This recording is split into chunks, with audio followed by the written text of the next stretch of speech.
This is a £20 note.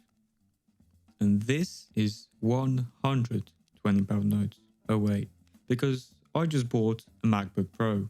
It has an M5 Pro chip, a terabyte of storage, and 24 gigabytes of RAM. Oh wait, we're not on Windows. 24 gigabytes of unified memory. Now I want to see if I could turn it into the most productive computer I have ever owned. We start with removing all the operating system distractions. Let's turn off most notifications.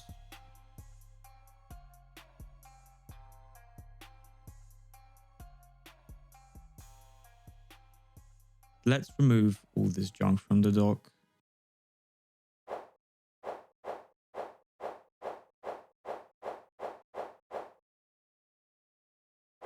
And then add in the stuff I actually use. Let's clean up the dock.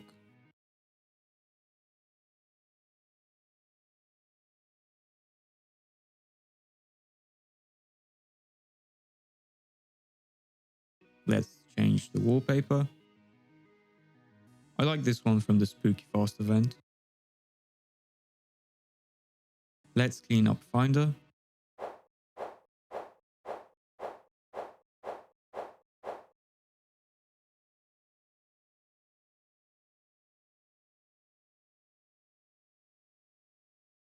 Let's clean up the menu bar.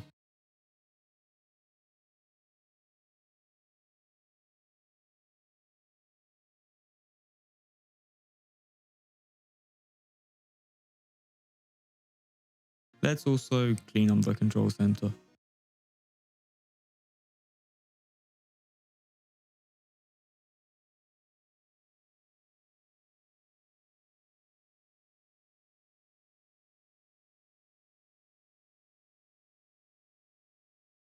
With the Mac finally cleaned, we have a wonderful blank canvas to work with. Here are my essential apps that I use pretty much every day. Davinci Resolve for editing all my videos. Your editing software is just a tool. If you try hard enough, you can do anything in any software.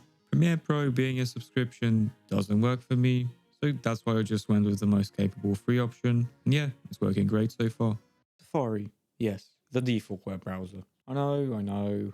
I've tested out a ton of web browsers, and in the end, I realized that it doesn't really matter which one I use. All of them kind of worked, but yeah, I can always change my web browser in the future. Visual Studio Code as a simple go-to code editor for any random project I have lying around. GitHub Desktop, which may seem kind of weird that I'm using it, but I like it. I don't know why. It's cool. It works. So why not use it? Visual Studio for Mac. Just kidding. Apart from the fact that that thing doesn't exist anymore, I will be using my big Windows PC for C#. Obviously, this laptop is not for that. Ollama to test out and hopefully actually be able to use some local AI models for coding. Notion Calendar as my calendar app. I don't use a calendar that often, but sometimes I am forced to use one, so Notion it is. Recently, I've been testing out some interesting AI tools like Codex and FreeBuff. Codex is OpenAI's answer to Cloud Code, but with a UI. FreeBuff is more interesting on the other hand, as it offers some pretty good AI models for totally free. I will continue testing it and maybe I'll make a video on it. But from some early testing over the last 2 weeks, I see that it could replace most paid AI coding tools, possibly. Long story short, you can run some small but fine AI models that will work for generic tasks, but don't expect any local agentic coding. 24 gigabytes of memory is still not enough to do that. Probably would have to go with at least 32 gigabytes to try. Sad, but I don't really care. FreeBuff works. But with that, we're done with the laptop. At this point, my MacBook Pro was finally set up. But a productivity setup is useless if you never actually use it. So let's get into some real work. First thing on the list was editing this very video in Davinci Resolve. It's probably the application I'll spend the most time in, so if anything was going to expose problems with my setup, this would be it. Once I was done with my video, I switched over to Xcode and FreeBuff to work on a new project I had in mind. After, I spent more time planning future videos, doing a bit of research, and writing some video scripts. More videos coming soon. When I got bored, I went into Pixelmator Pro and made the thumbnail for this wonderful video. Hopefully you like it. Well, you probably do as you click on the video and are still watching. Thank you. During everything I did, I stopped thinking about the computer itself. I had zero distractions and was just able to do what I needed to do.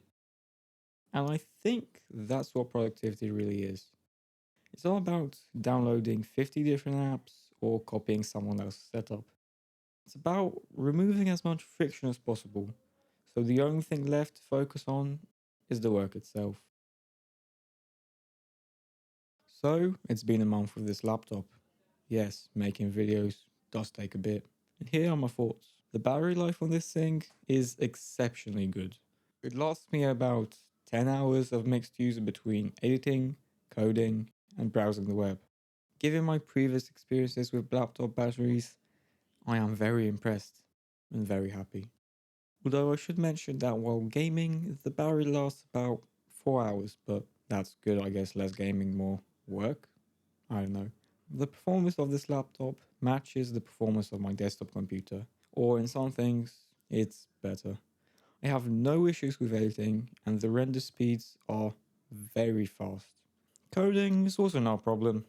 Easy for this laptop, builds fast, everything works. Now, for some things that I don't really like. Getting used to macOS did take some time. I was really confused with these keys down here. Control, Option, and Command. Command is like the Windows control key, and on macOS, instead of being in the bottom left corner, it's moved to the side. And for the first week, I kept hitting this FN key instead of Command. It was quite annoying, but I did get used to it. I also noticed that some of the OS animations are pretty slow, but oh well, I've gotten used to it. But in general, this is a very good laptop. So thank you for giving me the opportunity to get one. Thank you for watching. Subscribe if you enjoyed the video. Similar ones coming soon. Oh, dude, I have a fingerprint on my screen.